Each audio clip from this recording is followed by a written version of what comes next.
Hmm. Hi, everyone, and welcome to Signature West Podcast. I'm your host, Sam West from Palm Springs, California. As I mentioned, every time I'm a seasoned real estate agent since 1991, and I bring you the podcast to bring you inspiring stories.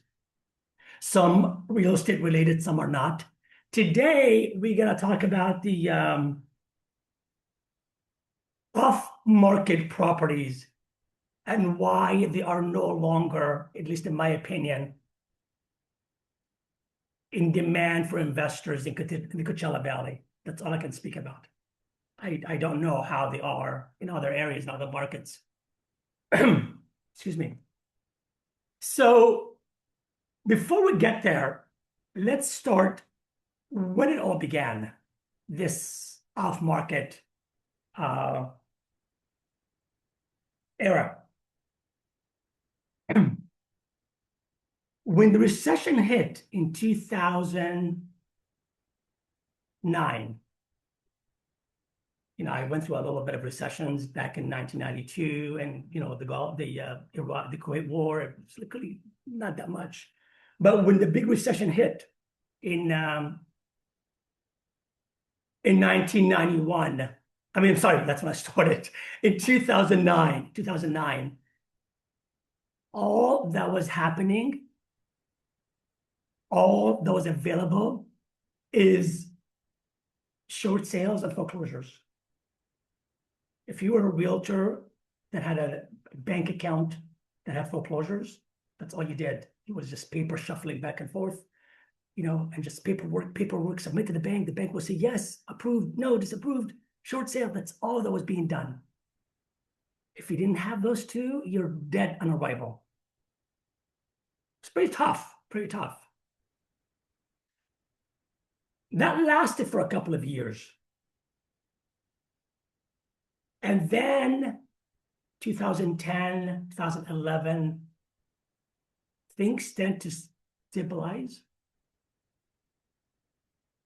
More buyers came in the market, but there wasn't enough inventory. Kind of the foreclosures and short sales kind of went away, and we're now back to regular transactions, so to speak. And more buyers, but less inventory. So realtors do what they do best. They get creative. So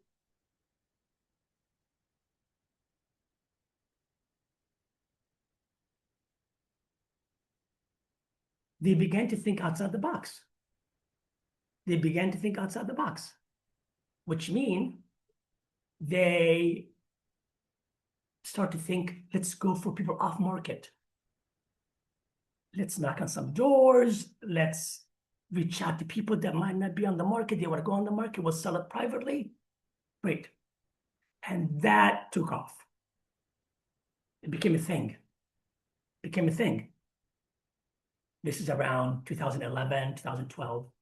In the meantime, the real estate market kept on going up and up gradually, a little by little, from 2010 all the way to COVID.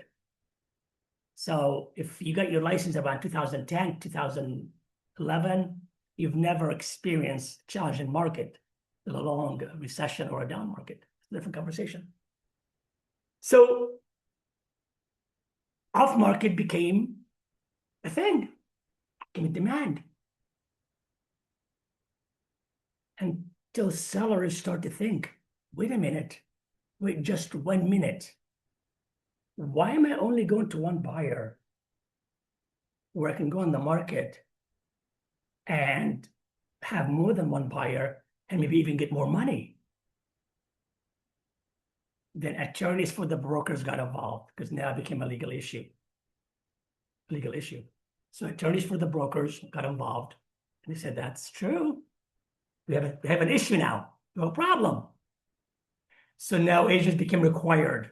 There's a legal form.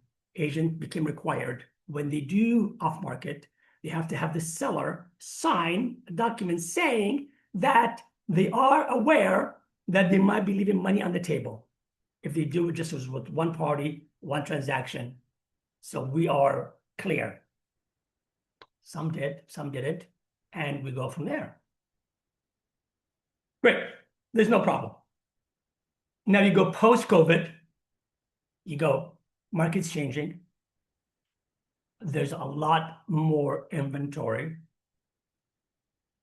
at least in the Coachella Valley. That's all I can talk about. Palm Springs and its adjacent cities. Not only there's more inventory from regular sellers, but there are short sales. When properties are going 50 cents on the dollar, 60 cents on the dollar, you can even negotiate. You might even get it for 40 cents on the dollar. That's on the market. Being exposed to a lot of people, you have motivated sellers, real sellers. Yet I'm finding out investors are still going back to 2010 and they want off-market properties. Well, they don't exist here anymore because, I mean, if you do it, it's one, for whatever reason. Seller said, I don't want to go on the market. I don't want to clean my house. I don't want to deal. You got this buyer. It's a fair price. Let's do it. We'll move on. But it's not like there's a lot of them sitting on the corner trying to, like, sell it behind the scene. It's just not happening. And again, why would an investor do a disservice to their purchases by only honing in on that one angle of the market that's barely existing while they have hundreds of properties, excuse me, that's been reduced to 100 days on the market, 100 days on the market, short sale, bank will negotiate below the loan amount. You've got a buffet of choices. So I just want to clarify that out there. If you're an investor, if you're listening, take this to heart. I think savvy investors now that have been around for a while, they understand this. Perhaps new investors, unless you're a realtor and you got your pulse on the inventory every day. But then again, you might have missed something that I might know about. You might have been on vacation when this reduction took place. You might have been away when this thing came on and you missed it. It's worth talking about. It's worth hearing what it is. So, in my humble opinion, again, if you're in the Coachella Valley market, if you're in Palm Springs and its surrounding cities, and that's what you want to, flip or invest or buy long-term investment, get to know the market. So hopefully you're hiring somebody that knows the market. And another important point, I said this before, I'm going to say it again. Zillow is not your friend. Zillow is not your friend. For the ones that are determining the value of this property by Zillow, especially if it's a major fixer or tear down, or it's just, Zillow's not your friend. Go look at the property, go look at the street, go look at the neighborhood, go look at the view, go inside the property, see how much it costs to fix. Zillow cannot tell you any of that. Zillow doesn't know any of that. Zillow hasn't walked to the property and tell you it needs plumbing, it needs, new ceiling, needs new, carpet and paint. It doesn't. Zillow is not your friend. I think in general, Zillow's not your friend. Zillow's like this thing that gets you excited to maybe get off the couch and go look at the house.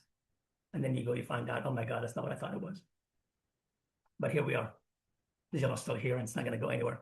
So, on that note, I hope you found this helpful if you're an investor, if you're thinking of investing, and if you're not investing at Coachella Valley, somewhere else, understand the market as well. Understand where our things are at.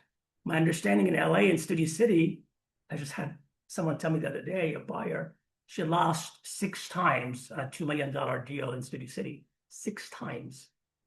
6 times in Studio City. Okay, that's Studio City. That's not the case here. So different markets, different situations, and it's best for you to understand it thoroughly before you do anything. So I hope this was helpful. And again, if you enjoy this information and appreciate it, I would appreciate you subscribing. And it's free. It's free. There's no charge. You get the announcements prior to the recording, and we're here every Friday. Try to be here every Friday, if not every other Friday. So I thank you for watching, and we'll talk to you next week.